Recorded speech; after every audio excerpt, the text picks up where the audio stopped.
নমস্কার, আমি ফাল্গুনী কুমার মুখোপাধ্যায় এডুহেল্প দুর্গাপুরের পক্ষ থেকে ওয়েস্ট বেঙ্গল জয়েন্ট এন্ট্রান্সের সমস্ত অ্যাসপিরেন্ট যারা র্যাঙ্ক পেয়েছেন এবং কাউন্সিলিং এ অংশগ্রহণ করতে চলেছেন তাদের প্রত্যেকে স্বাগত জানাচ্ছি। আজকের ভিডিও সেশনে আমাদের যেটি আলোচ্য বিষয় সেটা হচ্ছে West Bengal joint entrance examination 2023 তার যে কাউন্সিলিং এর শিডিউল পাবলিশ হয়ে গেল। এই কাউন্সিলিং এর শিডিউল অনুযায়ী আমাদেরকে পদক্ষেপ নিতে হবে। আগামী 20 জুলাই 2023 থেকে 25 জুলাই 2023 পর্যন্ত আপনারা রেজিস্ট্রেশন এবং কাউন্সিলিং এর জন্য ফি পেমেন্ট এবং চয়েস ফিলিং করতে পারবেন। আপনারা জানেন ওয়েস্ট বেঙ্গল জয়েন্ট এন্ট্রান্স এক্সামিনেশনে এবছর নতুন একটি নিয়ম করা হয়, সেটি হচ্ছে আপনি প্রথমত যে চয়েস ফিল করবেন তার উপরে আপনাকে একটা মক সিট অ্যালটমেন্ট দেখানো হবে। অর্থাৎ আপনি যে চয়েস ফিল করছেন সেই চয়েস ফিলের মধ্যে থেকে কোন কোন কলেজটার প্রবাবিলিটি রয়েছে, কোনটা আপনি পেতে পারেন সেটা আপনাকে দেখানো হবে। হতে পারে 50টা চয়েস আপনি দিয়েছেন, কিন্তু মক সিট অ্যালটমেন্টে আপনাকে দেখালো যে আপনি একটিও সিট পাবেন না। এখান থেকে চিন্তা হওয়ার খুব কারণ নেই। বিগত দিনের যে কাট অফ, সেই কাট অফকে পরীক্ষা নিরীক্ষা করেই আপনারা হচ্ছে যে চয়েস ফিল করবেন। এবং West Bengal joint entrance examination বোর্ডের যে গাইডলাইন, সেই গাইডলাইন অনুযায়ী আপনারা কমপক্ষে 20টা চয়েস দেবেন এবং অধিক পক্ষে আপনি যতগুলি ইনস্টিটিউট আছে, যতগুলি ব্রাঞ্চ আছে, সবগুলি আপনি চয়েস দিতে পারেন। আপনারা জানেন ওয়েস্ট বেঙ্গল জয়েন্ট এন্ট্রান্স এক্সামিনেশনের মধ্যে দিয়ে আপনারা যেমন ইঞ্জিনিয়ারিং টেকনোলজিতে হচ্ছে চয়েস দিতে পারবেন, আপনারা ফার্মাসিতেও চয়েস দিতে পারবেন। অর্থাৎ ব্যাচেলর অফ ফার্মাসি সেটিও হচ্ছে ওয়েস্ট বেঙ্গল জয়েন্ট এন্ট্রান্স এক্সামিনেশনের মধ্যে দিয়ে হয়ে থাকে। অনেকে জিজ্ঞেস করে থাকেন যে স্যার একই সঙ্গে দিতে পারি, অর্থাৎ আমি ইঞ্জিনিয়ারিং এবং ফার্মাসি একই সঙ্গে কি চয়েস করতে পারি? হ্যাঁ, আপনারা একই সঙ্গে চয়েস করতে পারেন, বাট সেক্ষেত্রে আপনার ডাইরেকশনটা ঠিক থাকবে না। অর্থাৎ ইঞ্জিনিয়ারিং টেকনোলজি নিয়ে পড়বেন নাকি ফার্মাসি নিয়ে পড়বেন সেটা ঠিক করে সেই ডাইরেকশন অনুযায়ী আপনার চয়েস ফিল করাটাই উচিত হবে। যাই হোক, এই যে মক সিট অ্যালটমেন্টের যে ডিসপ্লে হবে সেটি কিন্তু হবে 27 তারিখে 27 জুলাই 2023। এরপরে আপনারা দেখে নিলেন, দেখে নেওয়ার পরে বলছে আপনি আপনার যে লিস্ট করলেন এটা অ্যাজ এ ড্রাফট, এই লিস্ট থেকে আপনি আবার মডিফাই করতে পারবেন, অ্যাডিশন অল্টারেশন করতে পারবেন। অর্থাৎ দরকার পড়লে আরো কিছু কলেজ অ্যাড করতে পারবেন, কোন কলেজকে আপ ডাউন করতে পারবেন, এইভাবে আপনি করতে পারবেন। সেই ডেটটা মডিফিকেশন ডেট যেটা থাকবে সেটা করে আপনাকে 28 তারিখের মধ্যে, 28 তারিখে হচ্ছে আপনাকে চয়েস লকিং এর ডেট দেওয়া হয়েছে। আপনারা কিন্তু 28 তারিখে আগে কেউ চয়েস লক করতে পারবেন না। 27 তারিখে মক সিট অ্যালটমেন্ট দেখাবে, তারপরে হচ্ছে 28 তারিখে গিয়ে আপনারা লক করতে পারবেন।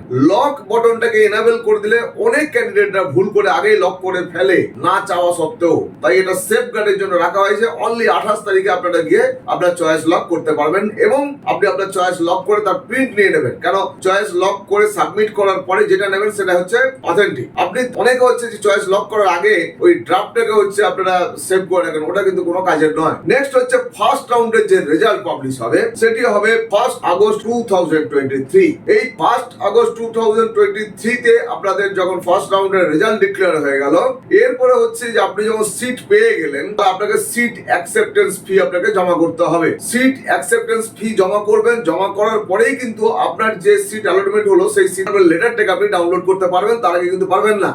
আপনারা যদি চান, মনে করুন আপনি 50টা চয়েস দিয়েছেন, তাহলে যদি কারোর 1 নম্বর চয়েসে হিট করে গেছে প্রথমেই, তাহলে কিন্তু আপনার আর কোনোভাবে আপগ্রেডেশনের সুযোগ থাকছে না। সেই ক্ষেত্রে আপনাকে কিন্তু নো আপগ্রেডেশন এই ফর্মটাকে বের করে সেটা সই সাবুত করে ওটাকে নিয়ে যেতে হবে। তার সঙ্গে যা যা ডকুমেন্ট আগে বলা হয়েছে সেই ডকুমেন্ট নিয়ে আপনাদেরকে ওই ইনস্টিটিউটে ভেরিফাই করে আপনাকে অ্যাডমিশন নিয়ে নিতে হবে।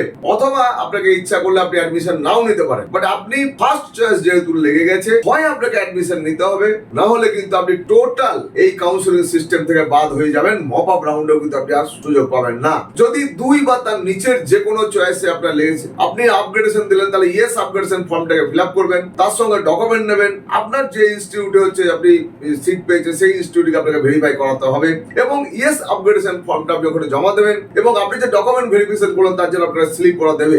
ফার্স্ট রাউন্ডের এই রেজাল্ট বেরিয়ে যাওয়ার পরে সিট অ্যাকসেপ্টেন্স ফি জমা দেওয়া, ওই ইনস্টিটিউটে রিপোর্টিং করা, নো আপগ্রেডেশন বা ইয়েস আপগ্রেডেশন, এই যে টোটাল প্রসেসটা এটা চলবে 1/8/2023 থেকে 5/8/2023 পর্যন্ত।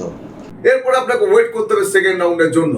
সেকেন্ড রাউন্ডে যে রেজাল্ট বেরোবে সেই রেজাল্টের দিন দেখানো হয়েছে 8 আগস্ট 2023। 8 আগস্ট 2023 সেকেন্ড রাউন্ডের রেজাল্ট বেরিয়ে গেল। একইভাবে ফার্স্ট রাউন্ডে যারা আপগ্রেডেশন দিয়েছিলেন তাদের ধরুন কারোর 25 নম্বর সিরিয়ালে ছিল, তার হয়তো 10 নম্বর সিরিয়ালে এলো, তারা আপগ্রেডেড হলো। এখন আপনাকে আবার হচ্ছে নতুন ইনস্টিটিউটে গিয়ে টোটাল ডকুমেন্ট ভেরিফিকেশন করানো এবং অ্যাডমিশন প্রসেস কমপ্লিট করতে হবে। এই ক্ষেত্রে কিন্তু আপনাকে নতুন করে আর কোনো সিট অ্যাকসেপ্টেন্স ফি দিতে হচ্ছে না, যেহেতু ফার্স্ট রাউন্ডে আপনি সিট অ্যাকসেপ্টেন্স ফি দিয়েছিলেন।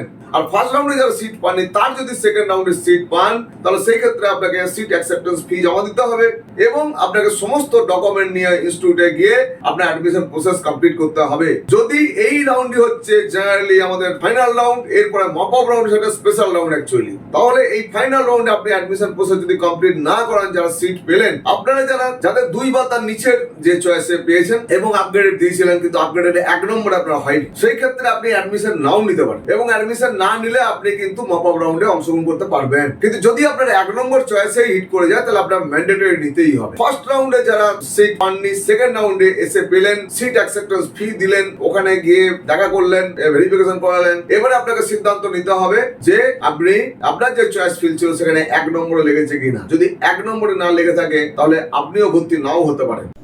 সেক্ষেত্রে আপনি মপ আপ রাউন্ডে এলিজিবল থাকবেন, কিন্তু এই যে সিটটা, এই সিটটা কিন্তু আপনার হাতছাড়া হয়ে যাবে, অর্থাৎ ভর্তি যদি না হন তাহলে বড় সুযোগও চলে যাবে। আর এই বছরের সব থেকে বড় নিয়ম যেটা হচ্ছে যে একবার যদি আপনি ভর্তিও হয়ে যান তাহলে সেই ক্ষেত্রে কিন্তু আপনি আবার মপ আপ রাউন্ডে অংশগ্রহণ করতে পারবেন না, সেটা যে রাউন্ডেই হোক না কেন। সেকেন্ড রাউন্ডে গিয়ে এই সিট অ্যাকসেপ্টেন্স ফি, ডকুমেন্ট ভেরিফিকেশন এবং অ্যাডমিশন প্রসেস কমপ্লিট হবে 8/8/2023 থেকে 11/8/2023 এর মধ্যে। আপনারা এই যে সেকেন্ড রাউন্ড, এই সেকেন্ড রাউন্ডে কেউ উইথড্র করতে পারেন, অর্থাৎ আমি ভর্তি হব না, উইলিং টু উইথড্র করে নিলেন। উইথড্র করে নিলে কি হবে, আপনি সিট অ্যাকসেপ্টেন্স ফি যখন জমা দিয়েছিলেন সেটা কিন্তু অফিসিয়ালি ফেরত পেয়ে যাবেন, কোনো এক্সারসাইজ করতে হবে না, অটোমেটিক আপনার যে প্রদত্ত ব্যাংক অ্যাকাউন্ট, সেই ব্যাংক অ্যাকাউন্টে কিন্তু আপনি পেয়ে যাবেন। নেক্সট হচ্ছে registration for mop up round, payment of registration fee and choice filling. Mop up রাউন্ডের জন্য আপনাকে আবার রেজিস্ট্রেশন করতে হবে। আগে যারা রেজিস্ট্রেশন করেছিলেন তাদের জন্য লাগবে মাত্র 200 টাকা, কিন্তু আগে যারা রেজিস্ট্রেশন করেননি, সে ওয়েস্ট বেঙ্গল জয়েন্ট এন্ট্রান্স এর র্যাঙ্ক হোক বা জেই মেনের র্যাঙ্ক হোক, যারা রেজিস্ট্রেশন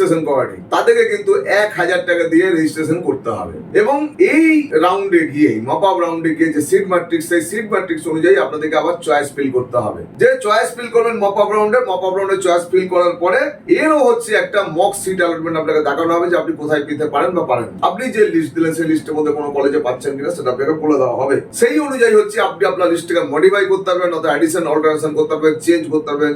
এই মডিফাই এর জন্য যে ডেট দেওয়া হয়েছে সেটি দেওয়া হয়েছে 19 অগস্ট 2023। আর মপ আপ রাউন্ডের যে রেজিস্ট্রেশন প্রসেস হবে, রেজিস্ট্রেশন, ফি পেমেন্ট এবং চয়েস ফিলিং যেটা করবেন সেটা 14 অগস্ট থেকে 16 অগস্ট পর্যন্ত টাইম দেওয়া হয়েছে। ক্যান্ডিডেট এখানে মপ আপ রাউন্ডের যে সিটের যে অ্যালটমেন্ট রেজাল্ট, সেই সিটের অ্যালটমেন্ট রেজাল্ট বেরোবে 22 অগস্ট 2023।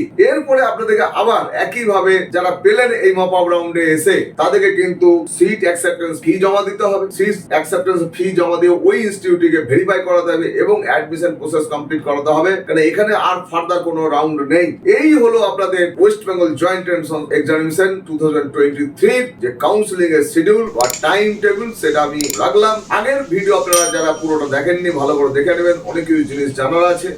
আর এই যে টাইম টেবিল, এটাকে ফলো করবেন, যথাযথভাবে ঠিক সময়ে সবকিছু করবেন। আপনাদের প্রত্যেককে শুভেচ্ছা ভালোবাসা জানিয়ে আজকে এই ভিডিও এপিসোড শেষ করছি। সবাই ভালো থাকুন, অপেক্ষা করুন আমাদের নতুন ভিডিওর জন্য। ধন্যবাদ।